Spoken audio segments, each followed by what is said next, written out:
Lackland Air Force Base is located deep in the heart of Texas. It's best known as the Basic Military Training Center, or boot camp for the Air Force. It's also the home of the 149th Fighter Wing. This Air National Guard unit takes pilots, both experienced and recent training grads, and qualifies them to fly the F-16. Lackland's long history of supporting our nation's fighting forces continues tonight as it hosts a group of elite military boxers who have fought their way to the 2011 Armed Forces Boxing Championship.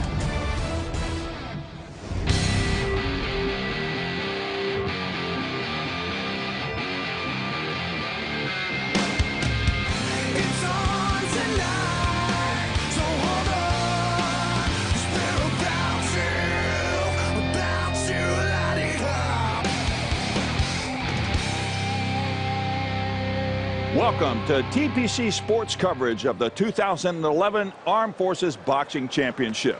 And hello to those watching on AFN. I'm Van Stokes, here with legendary boxing expert Bert Sugar. And Bert, it's great to have you with us again. At my age, Van, it's great to be any place again. This is wonderful. These kids, at my age, they're kids, have come a long way and are doing what they want to do. And it's, to me, there is such a tie-in between boxing and the military. It has been traditional. It's been part and parcel of, if you will, their training, but also their morale. Also, it shows the kids at their best and gives their service a rooting interest. And boy, is there a rooting interest behind every one of these. And you'll hear the screaming, and not from you or me, but from their fans. We call it combat readiness and developing the warrior ethos. Well, tonight we'll take you ringside to Lackland Air Force Base in San Antonio, Texas for all the action in the 132-pound weight class. Let's get to the bouts. It's an Empire State battle. The Marines' Tommy Roque of Dunkirk, New York, faces off against the Navy's Keston Williams of Brooklyn, New York. Corporal Tommy Roque is stationed at Camp Lejeune, North Carolina. He was the 2010 Armed Forces champion. Here, he talks about his strategy and who he emulates in the ring. Sometimes I try to box. Most of the time, I like to brawl, but it's not the smartest thing to do, but if I have to, I will. I like to box a lot. I like how Oscar De La Hoya, how he boxes, but I also like Floyd Mayweather style also, so I try to take from both of them. Roque's opponent is Seaman Keston Williams, stationed on the USS Laboon, Norfolk, Virginia. Williams has 10 years of boxing experience. Here's his take on the challenge and the benefit of this weight class. This was my first time I really had to diet and watch what I eat and stuff, because I came from 151 pounds to 132. So I really had to watch what I eat and stuff like that. It was a little difficult. You move faster, way more faster at a lesser weight. You know, your condition level is way better. You don't get tired that much. Your hands move faster. So it's a different fight. Bert, both of these boxers bring a lot of experience to the ring. What do you look for in this particular bout? Well, I was particularly taken by Tommy Roque's comments that he likes to brawl, but it's not a smart thing to do. It rarely is, because you open yourself up. But if he emulates Oscar De La Hoya or Floyd Mayweather, it will be a thinking man's fight, and that's what he looks for. I think Williams knows what he's in against, because he even acknowledged he's the #1 fighter. So we've got to take it away from him and hopefully get him into that brawl that Roque doesn't want to get into. Let's get to the action. Marine Tommy Roque and Sailor Keston Williams are ready to face off. Here's ring announcer Castle Chalice. And now, making his way on behalf of the red corner, boxing for the United States Marine Corps, he is an aviation supply man from Dunkirk, New York. He's stationed now in Camp Lejeune, North Carolina. He's the 2010 Armed Force champ and the 2010 CISM bronze medalist. Let's hear it for Tommy No Joke Roque. Tommy Roque climbs in between the ropes on the ring, and he gets his headgear put on by head coach Jesse Ravella. What was that nickname again? No Joke Roque. Roque. And making his way to the blue corner, on behalf of the United States Navy, he is a ship serviceman from Brooklyn, New York, now assigned to the USS Laboon in Norfolk, Virginia. Let's hear it for Keston Williams. So Keston Williams is primed and ready as he heads into the ring. One of the few I've seen run all the way into the ring. That should be a pretty good sign, Bert. Like you're ready to be there and you're ready to get to business. The referee for this bout is Don Rivera from Fair Oaks, California. When I was boxing, I'd run from the ring. Well, let's take a look at the rules in amateur boxing. The bouts are 3 rounds each of 3 minutes with 1 minute rest period in between. The judges, of which there are 5, use a computerized scoring system. The points are tabulated when the white part of the glove strikes the head or the body. That's on the front torso of the boxer. Now, 3 out of 5 judges must score a blow within a 1-second window. And fouls can result in cautions, warnings, or even disqualification. The third man in the ring, the referee, can stop a bout for injury or dominant lead at any time he feels it's necessary. Well, now we know the rules. Let's get underway. 132 pounds, Tommy Roque in the red and Keston Williams in the blue. And Bert, 2 experienced boxers, you expect a little bit of caution right up front. I like their styles so far. These are classic styles. Oh, for those who are keeping score at home, this is a lightweight fight. Lightweight. In other words, just to translate the poundage into what it is.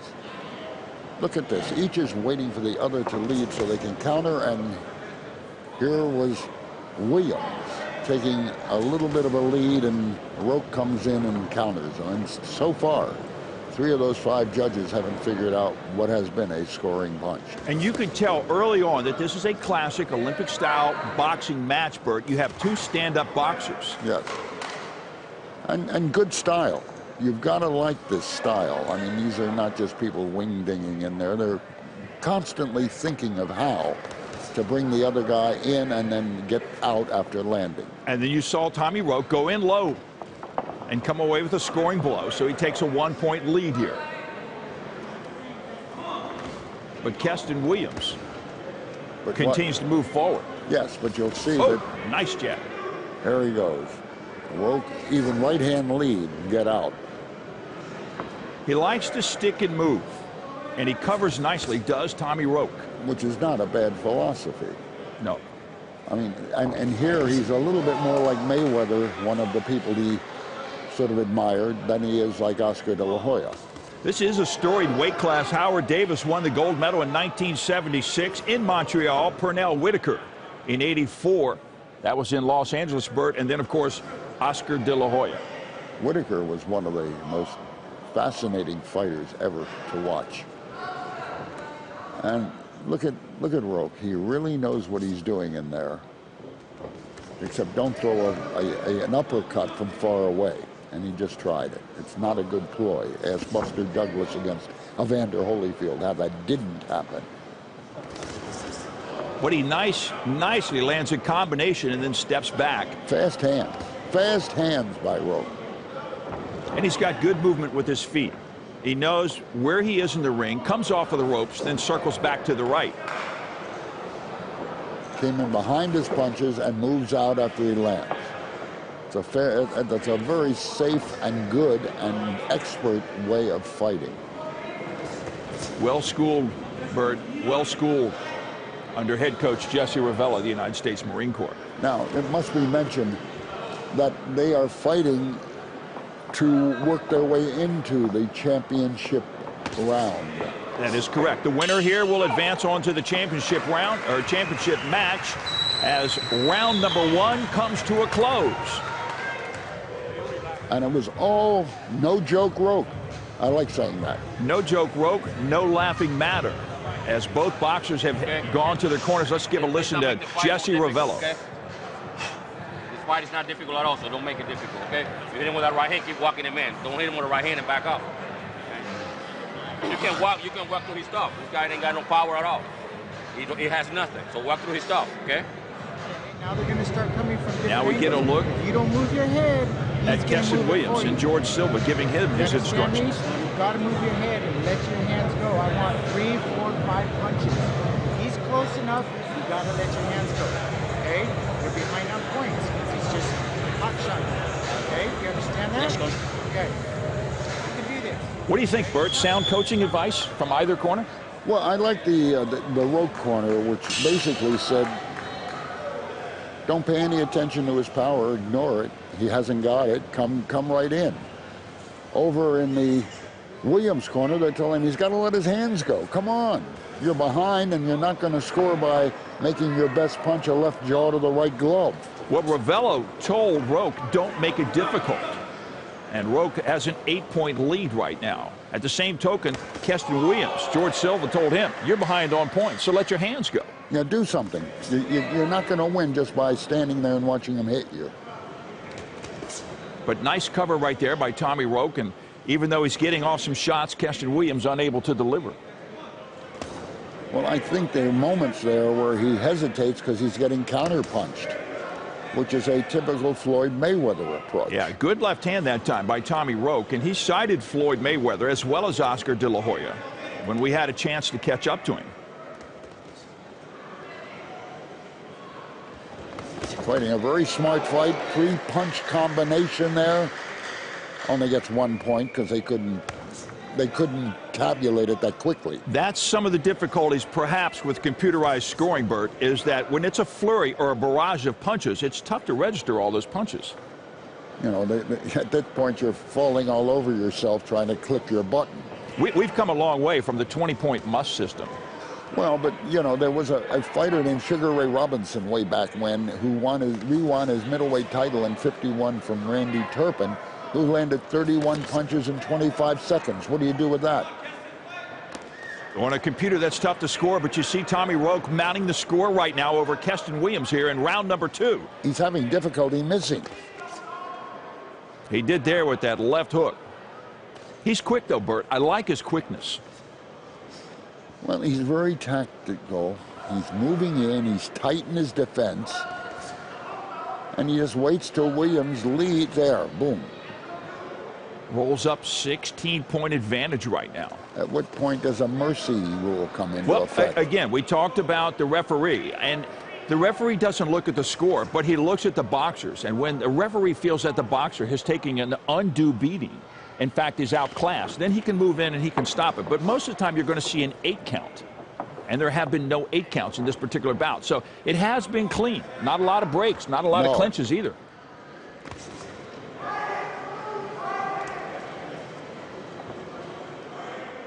He's got this bout under control, and you know that he's got his eyes on both boxers as we dip down to under 15 seconds here in round number 2 of this 132-pound lightweight bout. There you go, hitting with the open portion of your glove. Again, only the white tip portion of the glove can be used to score points. Look at that, a right-hand lead. A right-hand lead, unusual, but effective. As round 2 comes to a close, Tommy Roque, again, adds to his margin as in a very comfortable position on the judges' scorecards as both boxers retire to the corner. George Silva talks to Williams. Okay. All right. I'm going to go ahead and stop this thing. If that continues in the first 30, look at me. If in the first 30 seconds he just keeps hitting me like that, I'm going to stop it. Okay. So this is what I need. I need your hands up, good defense, and move your head. That's what I want to see out of you. And if you can take a shot, take it. I want to see good defense. I don't want him to hit you like he's been hitting me. Can you do that for me? Okay, all right. All right, so he knows his boxer is behind. He wants his focus. He wants his attention. don't want you to. And he said, if you don't have your hands up, I'm going to stop it. And he'll do that by throwing in a towel from the corner. Yes, and that works as a signal that that's enough. Thank you. We're going to take a quick break, and we'll be back for round 3 when this 132-pound preliminary bout continues. Plus, we'll hear from the team's coaches about their strategies going into this competition. Coming up later in the show.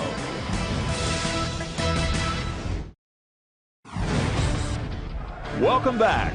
We dedicate our coverage of the 2011 Armed Forces Boxing Championship to all those deployed downrange. We thank you for your service. Now, let's get back to the action in the 132-pound preliminary in this third and final round.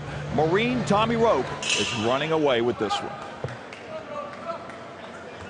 I think we heard in the corner exactly what Williams has to or cannot do.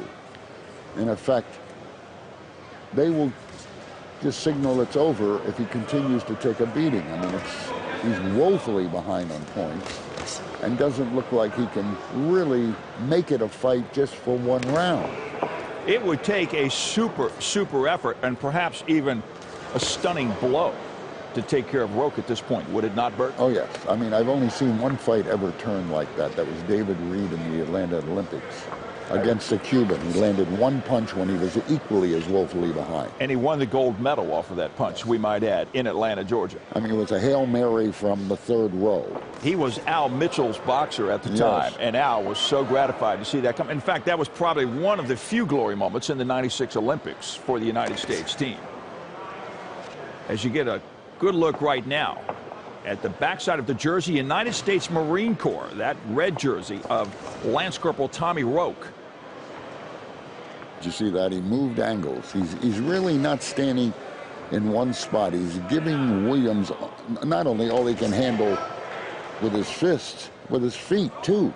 He goes left, and then he goes right. He sticks and he moves to the right, to the left, then back out around the corner and back out to the sternum. I like his footwork. I think he's giving him angles. Yeah. He's giving him all kinds of really new or rare areas to try to find him in it. He's playing fight and go seek. Tommy Roque was the 2010 Armed Forces champion, 21 years of age. As we said at the start, aviation supply man, stationed in Camp Lejeune, North Carolina. And right now he's 3 touchdowns and a field goal ahead. Basically an insurmountable lead. You got it. How do you know they didn't go for 2 on one of the touchdowns? You don't know that, Bert. I mean, he's putting on an exhibition here. That he is. And now you see the 8 count. Take a good look at this. Referee stops it, gives him an 8 count, and again, that's for safety purposes and safety purposes only. And it doesn't count as a knockdown, or it's just a good punch. But it's the aggregate blows that referee has decided to give him an 8 count. So they're back underway in pretty good shape right now, and Williams, as you can see, prospered by that momentary pause. Well, he picked up his first punch count of the fight. He's got his opponent in the corner. He is deeply behind, and to let him out of the corner, yes, not exactly an advantage. At this point, what can you say? Say something, but exhort him to greater heights. Well, in 11 seconds. You give him his credit, you give him his due. He has stayed there toe for toe, even though he's been on the backside of this scorecard since the first blow. You give him as a credit because he continues on an attack right straight through round number 3. For Roque, it was no joke. It was a sparring session. It was no joke for Tommy Roque. He did a nice job, almost a clinic, Bert. Almost a clinic. I like what I saw. And Williams, he wasn't bad. It's just he wasn't in his class. But the referee didn't see any damaging blows. There were a lot of scoring blows, but it was the aggregate number of blows that brought him to the 8 count as we got deep into round number 3. As both boxers get set to come to the center of the ring, the sportsmanship congratulatory handshake. Let's go to Castle for the official call. The red corner, Tommy Roque.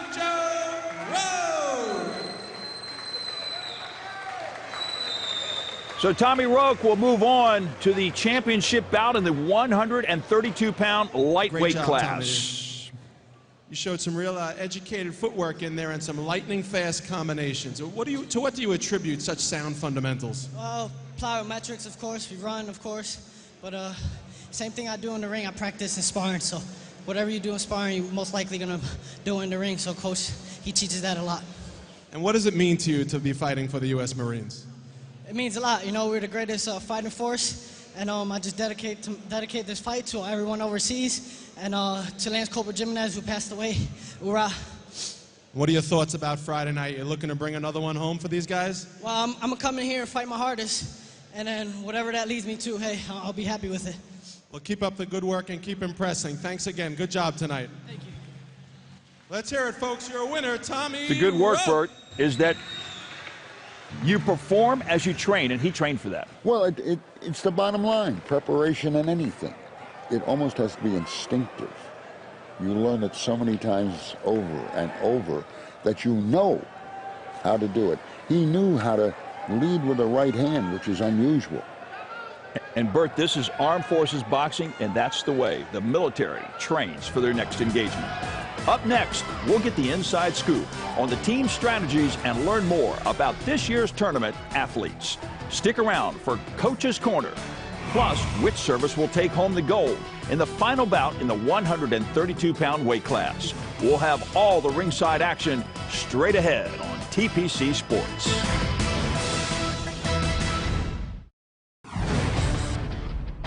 Behind every great athlete is a great coach.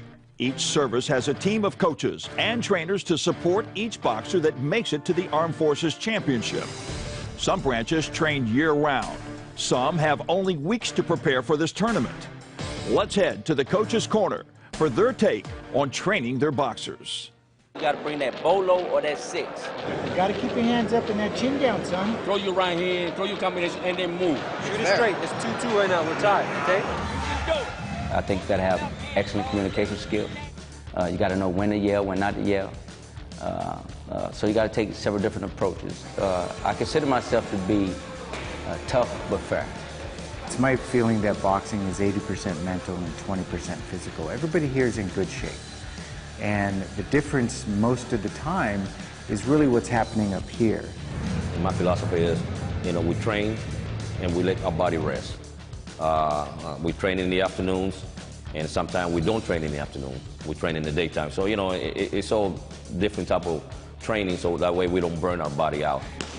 Every individual boxer is different, so you got to kind of look at each boxer. When it comes to our training, we try to focus, of course, on the guys that need more attention. When it comes to the armed forces, those guys that are competing, we put our time into them. Okay, all he's trying to do is set you up with his jab. He's pulling with his jab, okay? Stick to the plan. Let those hands go, man. It has a lot of challenges because we're essentially starting from scratch every year. And oftentimes, we start with a whole new squad. Guys that we don't have a history with, we don't know their experience, the ins and outs of how they do things. So we have to learn very quickly about each boxer. Don't let them get you into these corners or these ropes and pound away at you. Come on, baby, come on. 3 minutes. It can be intimidating. It just depends on how it gets to the guys. But it's kind of tough when you get in here 5.5, 6 weeks before a major tournament like this, and you're competing against guys that do this year-round. But I try to keep them as motivated as possible. Put a lot of positive thoughts in our training, and hopefully at the end it'll be positive outcome. When you throw him in the ropes, I want you working, okay? You just don't run away from him. Okay. All right, he's not big enough to hold that. Okay? It supports the military mission. I mean, I can only imagine some of those soldiers back on the battlefield and they see some of their battle buddies here participating in armed forces and how that motivates them and lifts them if they win a gold medal here representing their service. So it's all about morale.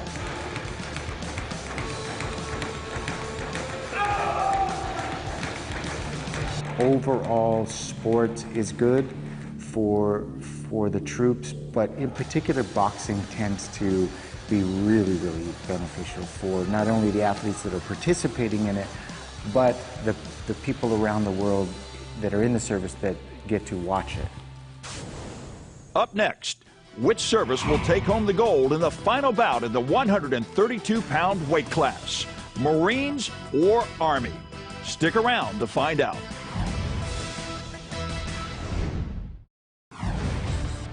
Here it is, the championship bout in the 132-pound weight class. Marine Tommy Roque of Dunkirk, New York, faces off against the Army's Toribio Ramirez of Bowling Green, Florida. Corporal Tommy Roque won the gold medal in the 2010 Armed Forces Championship. Now he's an aviation supply man with 13 years of experience in the ring. Experience he doesn't take lightly as a proud Marine boxer. My ultimate goal is, since I was a little kid, to make the 2012 Olympics. And now it's just like one step away to making it. Making the Olympic trials, it's unbelievable. Like, try not to think about it too much. I don't want to go in the fight too nervous or anything like that. So I take it as just another fight, but I'm sure it'll hit me after Friday. A lot of people poke fun and that's all right, but when I start poking back, they get all uptight. Being on the Marine Corps boxing team, you know, we take a lot of pride in being a Marine, and we're on a boxing team, take a lot of pride on that. So when we do put our uniform on, and we always fight hard to represent the Marine Corps, and we want to make them look good. So. Everyone's on the team real close with the coaching staff. Like, everyone gets along just like a family. Like, they're like our dads, and we're all brothers, and one sister, of course. We have a female now on the team. So it's a good environment, really good. So. You can't cap with the master, son, so sit your ass down for a blast you won.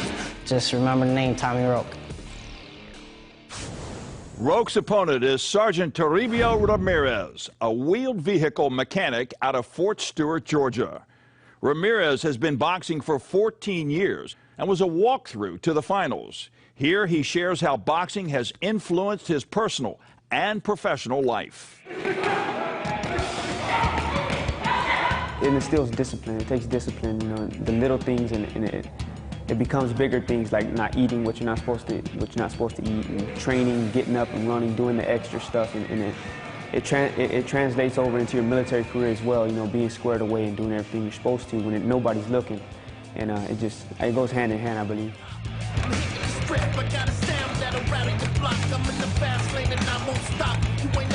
I feel like I have a very different variety of boxing style whenever I adapt to whoever I'm fighting. But normally I'm an aggressive fighter, but I can adapt.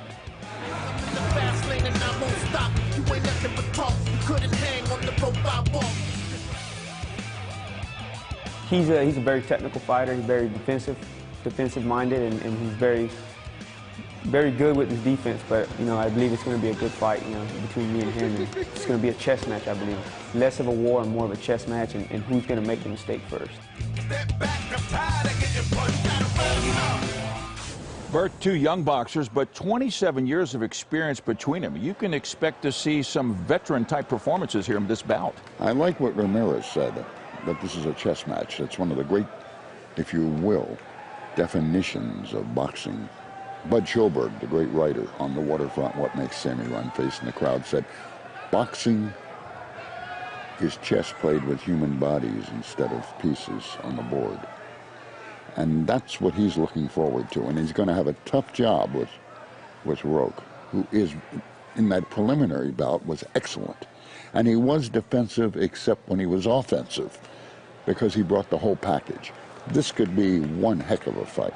It sounds like a classic matchup, and it also reminds me of something I heard a coach say one time. The object is to stay one jump ahead of the guy who's trying to stay one jump ahead of you. Chess and boxing rolled up into one.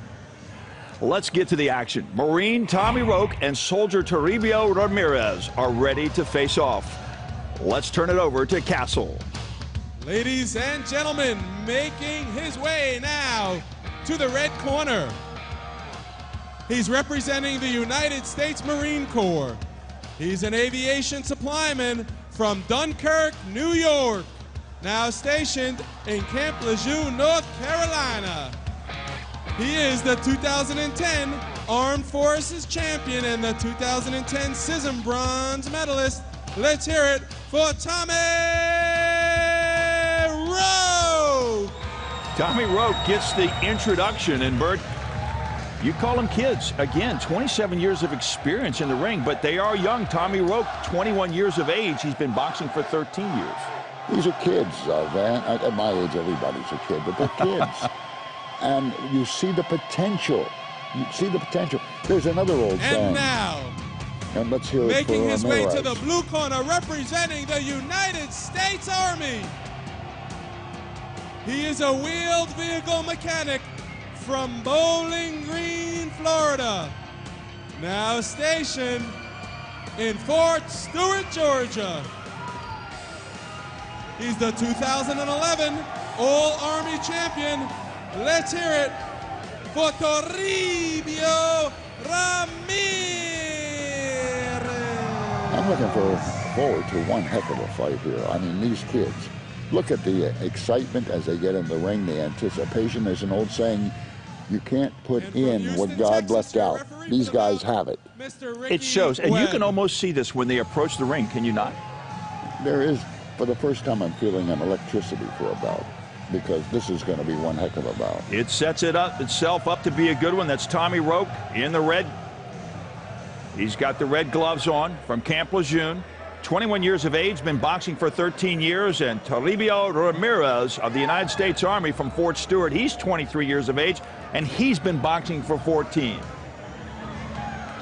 So this sets itself up as a good championship match in the lightweight division, 132 pounds, a storied division. And we've already seen Roque fight.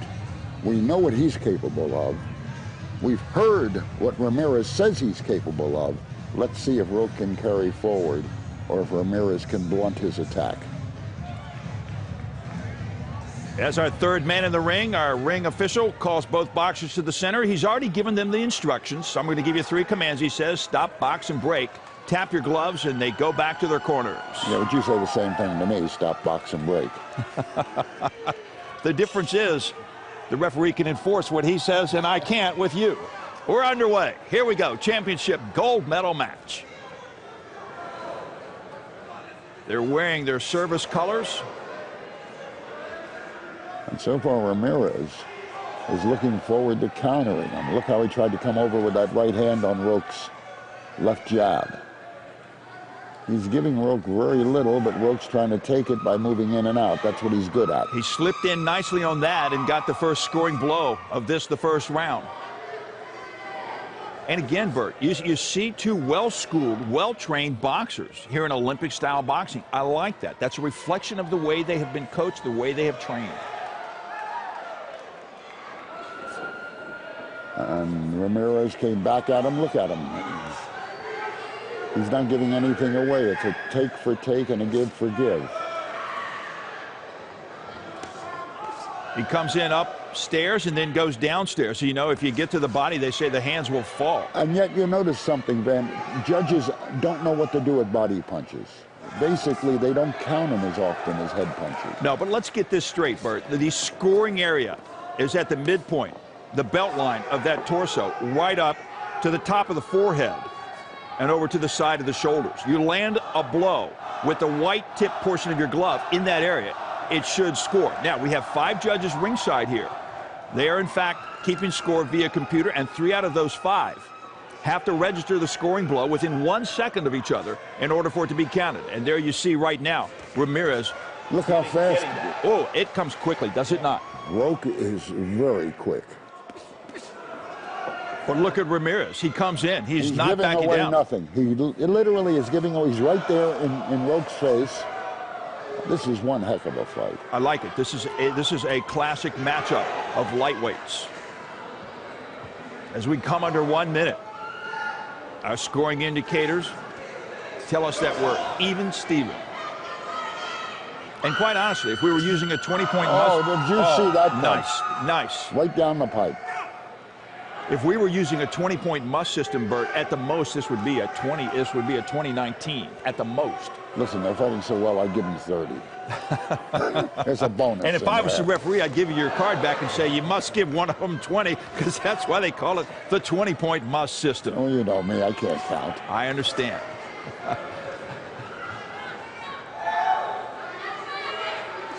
20 seconds remaining in the opening round of this 132-pound gold medal match here in the Armed Forces Boxing Championship. Ramirez on the attack, trying to land a scoring blow again. And you'll notice that Ramirez has footwork as well. Not as good as Roque, but good. I mean, he's giving away nothing. In fact, he's taking more than he's giving away in punches by landing more punches effectively against Roque than we thought he would. Yes, you're exactly right on that, Bert. And we come to the end of the first period. We'll be going up to the corners and get a listen to what Coach Bashir Abdullah, the Army coach, has to say.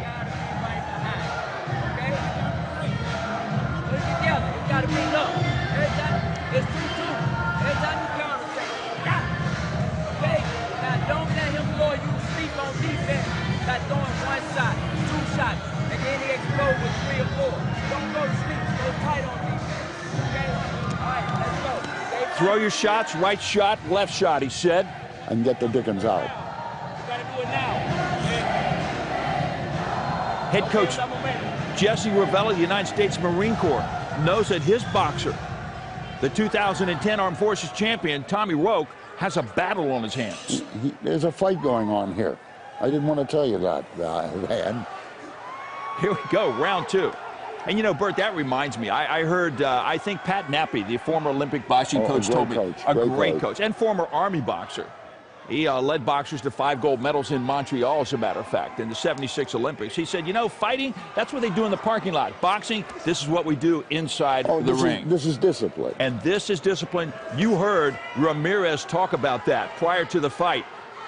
He said this translates to his military career because it involves discipline. The discipline needed by a good warrior, particularly. So far, they've each picked up a point this round. And now Roque has tied it up with his volley and rally. But this is so close and so good. Now, that's one of the first clinches that we've seen, but both boxers are so disciplined, they hardly needed a word from the referee to step back. And look at Ramirez. He's on the attack right now against Roque. This is something I really didn't expect to see, because Roque's footwork is such that you didn't think he'd be nailed and pinned on the ropes. Tommy Roque was the Virginia Beach Golden Gloves champion, the North Carolina Regional Golden Gloves champ. I mean, he is an experienced boxer, even though Roque is only 21 years of age. Ramirez, meanwhile, has competed and won several state and regional medals on his own. Moves in for a quick body blow. As Roque picks up another scoring blow. And that was a slip. That was a slip. It was a push down, if you want truth. Push down. Clean off the gloves, he says, because we want to get the foreign matter. Yes. Off the white tips of those gloves. There's no foreign matter. You got one guy here from Dunkirk, New York, and one guy here from Bowling Green, Florida. What foreign matter? Roque is in the what corner. Action, what action. Roque was in the corner, but Ramirez now leaning on. It's been a big round for Roque. They come back out and come to the center of the ring, and here in round two, Tommy Roque has taken somewhat of an advantage.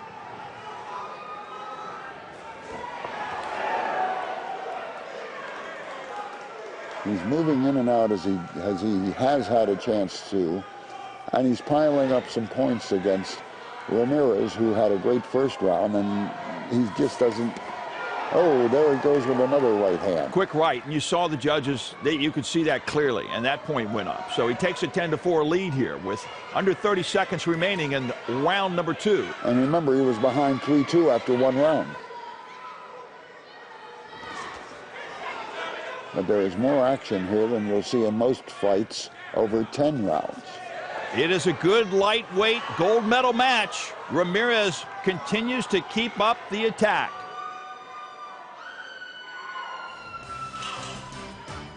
As time expires, the end of round number two, we're going to take a quick break.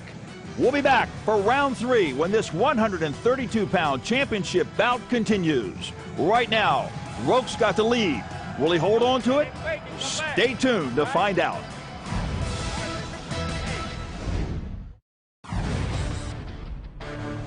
Come back, pop, pop, pop. points. He can't get no more points. We refuse. Welcome back Right? to the 2011 Armed Forces Boxing Championship. Now let's get back to the action. In the 132-pound gold medal bout, Marine Tommy Roque has a safe lead. Don't know how safe, though. If the turnaround is really as rapid and as quick as it was for him in the second round. But Ramirez, and you're right, Bert, I agree with you totally on this. Ramirez has shown enough that he can score fast and he can score quick. I mean, he's already up with 1 point in this round. This is one of those fights you look forward to seeing in every fight, whether it's amateur or pro. Two men giving their all, and their all is extremely good. And of course, that's what you want when you send a young service member into harm's way. They're all. Well, they're prepared and they're daggone good. And I'll tell you this also. For those people who only like to see heavyweights, and I know my wife doesn't want to see any fight where they weigh less than she does. But the lighter weights give you more action. They give you more thrills than the heavyweights normally. For whatever reason, they're quicker, they move faster in the ring, and you're right, they manage to get off more punches. Body mass or what, I don't know the answer, but a lot of people are attracted. Oh, there's a nice flurry by Roque. And it was a two-sided flurry, too. You think Ramirez is backing down? He doesn't appear to it. He continues to be relentless in his approach against Tommy Roque, but Roque gets the scoring blows in and then steps back when he doesn't get caught in a tie-up such as that.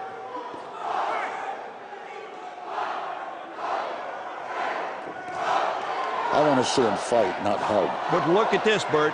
Ramirez has basically... He's closed the gap. He has outscored Roque in this round.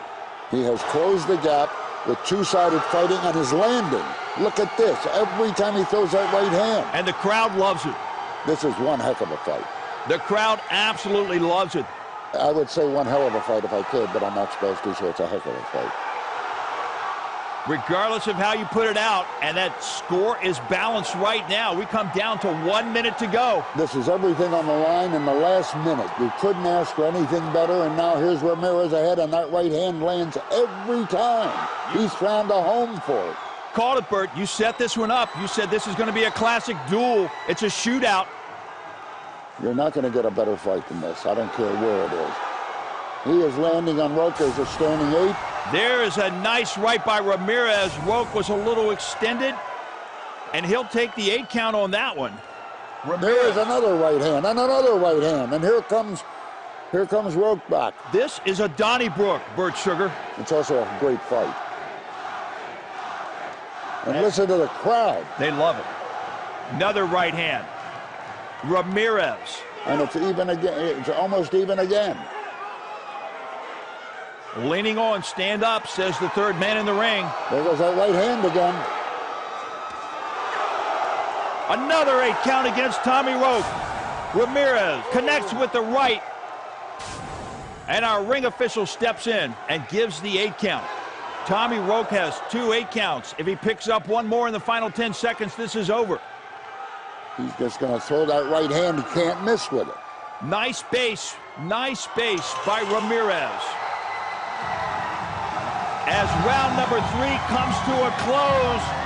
What a comeback. What a comeback. He was 5 points down. Toribio Ramirez had perhaps one of the battles of this championship and just did it in a stalwart fashion. I love this fight. Look, when we go to a break, I just want to sit and watch it again. This was so good. It was good. This is what you really want in a very even, exciting battle. How about that for a close one, folks? Let's hear it for those boxers. How about it? You heard Tommy Roque say he wanted an opportunity to make the Olympic team. But Toribio Ramirez said, if I've got anything to say about it, I'm going to be that man. Well, let's go to Castle for the official call. Ladies and gentlemen, we have a winner. With the U.S. Army out of the blue corner, Toribio Ramirez.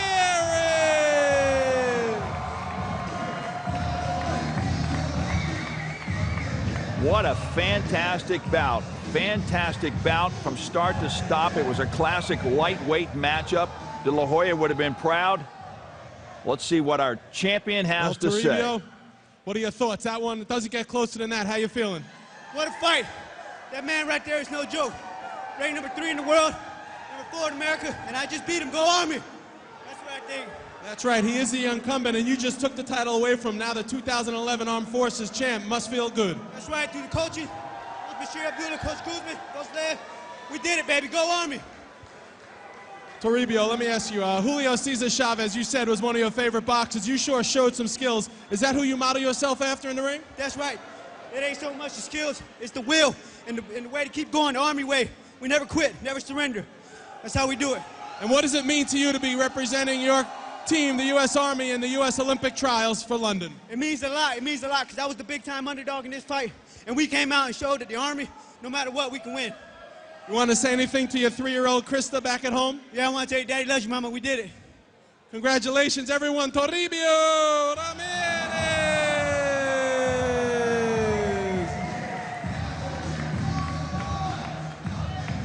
Bert, you talk about the warrior ethos, never giving up, never quitting. We saw that on display right here. It was a great fight, and I loved how he came back. Despite your almost having written him off after the second round, I knew this kid, Ramirez, had it. I didn't know he had enough to win, but he was not going to lie down. He was not going to give up. And that was one of the best jobs of scaling a mountain to the top that I have seen in amateur boxing. Well, he was down 10-5 when we started that third round, but that third round, you have to say, he not only owned the round, that got him the fight. Did he miss with a right hand? Not much. Every one of them found a home. That they did, and it was against Tommy Roque. Well, join us next time for more coverage of the 2011 Armed Forces Boxing Championship. I'm Van Stokes. On behalf of Bert Sugar and all of us here at TPC Sports, thanks for joining us. See you next time.